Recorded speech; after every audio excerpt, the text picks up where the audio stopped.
তার তিনজনকে উদ্ধার করে দিতে পারে, সেই রকম গঙ্গা মায় স্নান করলে যিনি স্নান করছেন তার ঊর্ধ্বতন তিন পুরুষ, তার অধস্তন তিন পুরুষকে গঙ্গা মা মুক্তি দান করতে পারে। সুতরাং যার পা ধোয়া জলের এত ক্ষমতা, তার কথা, সেই কৃষ্ণ কথা, অমৃত কথা, তার কত ক্ষমতা।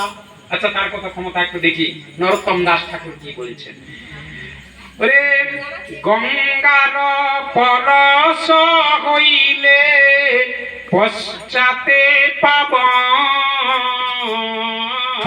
গঙ্গার পরশ হইলে পশ্চাতে পাবন, দর্শনে পবিত্র কর এই তোমার গুণ, এইবার করুণা করো বৈষ্ণব গোসাই, পতিত পাবন তোমার দিনে কেহ নাই। কি বললেন? গঙ্গার স্পর্শ করলে পেছনে মুক্তি। আপনি যদি বাড়িতে বসে বসে গঙ্গা গঙ্গা গঙ্গা গঙ্গা, আর সকাল থেকে সন্ধ্যে পর্যন্ত গঙ্গা গঙ্গা গঙ্গা গঙ্গা গঙ্গা, হবে মুক্তি হবে? আরে না, এখান থেকে গিয়ে বাস ধরুন বা ট্রেন ধরুন, ধরে আপনাকে কলকাতা যান, গিয়ে সেখানে ডুব দিলে তবে গিয়ে মুক্তি হবে। এ বাড়িতে বসে বসে গঙ্গা গঙ্গা করলে হবে না। তাই বলছে গঙ্গার পরশ হইলে পেছনে আছে মুক্তি, গঙ্গার পরশ হইলে পশ্চাতে পাবন, আর দর্শনে পবিত্র এই তোমার গুণ। বৈষ্ণব ঠাকুরকে দূর থেকে দর্শন যেই করে নিয়েছেন, আপনার দেহ পবিত্র হয়ে গেছে। হ্যাঁ, হ্যাঁ। আচ্ছা, খুব সকালবেলা, খুব ভোরের বেলা কি হয়েছে, ওই মা ঘুম থেকে উঠে তখন বাসি মুখ ধুয়ে বলে আগে পুকুর ঘাটে খাওয়ার ডুবি দিয়ে আসি, গোয়ালটা পরিষ্কার করি, তারপর তো বাসি মুখ তখনও ধুয়ে। তা করছে কি, গোয়াল ঝাড় দিচ্ছে এক মা, পাড়ার বধূ, আরেকজন পুকুর ঘাটে গেছে, কিন্তু পাড়ার বৈষ্ণব ঠাকুর সে ভোর 3:36 উঠে গেছে। নিয়ম ভোর 3:36 উঠতে হবে। উঠেই প্রাতঃকৃত্য সমাপন, অবগাহন স্নান, ডুব দিয়ে স্নান করতে পারে অথবা টিউবওয়েলের জলে হোক, যেভাবে হোক স্নান করলেন। স্নান করে এইবার ঠাকুর ঘরে ঢুকে দিয়ে মঙ্গলায়ারতি শ্রী গৌর কিশোর মঙ্গল নিত্যানন্দ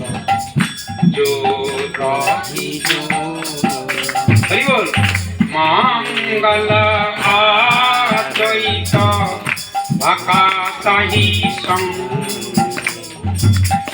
মঙ্গল গাও প্রেম। সংক্ষেপে মঙ্গল আরতি সারলেন। এইবার বৈষ্ণব ঠাকুর করলেন কি, ফুল তুলতে যাবেন, সাজিয়ে নিয়েছে। সাজিয়ে নিয়ে ওই যে পাড়ার বৌমা গোয়াল ঝাড় দিচ্ছিল, ওদের উঠান দিয়ে যাচ্ছে। হ্যাঁ, আর মুখে বলছেন হরে কৃষ্ণ হরে কৃষ্ণ কৃষ্ণ কৃষ্ণ হরে হরে, হরে রাম হরে রাম রাম রাম হরে হরে।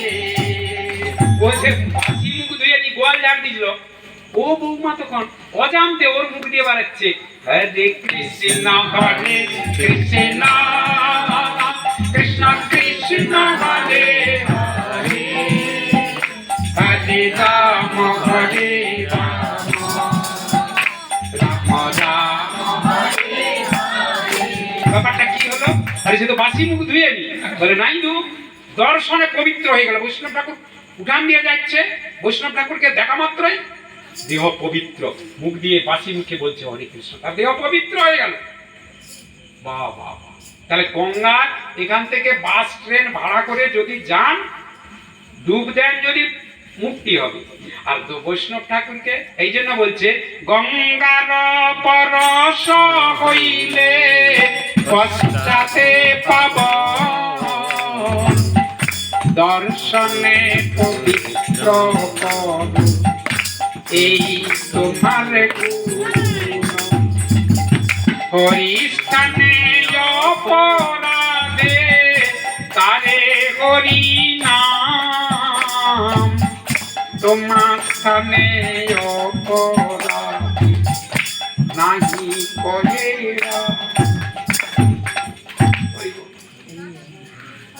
তাই বলছেন দুটি শ্লোক আবৃত্তি করবে তোমার কৃষ্ণ কথা।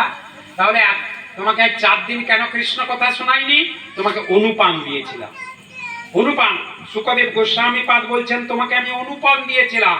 আমি যে ঔষধ এনেছি সে ঔষধটা কি এনেছি? ঔষধি মায়া নাসিবার লাগি হরি নাম মহামন্ত্র লহ তুমি মাগি।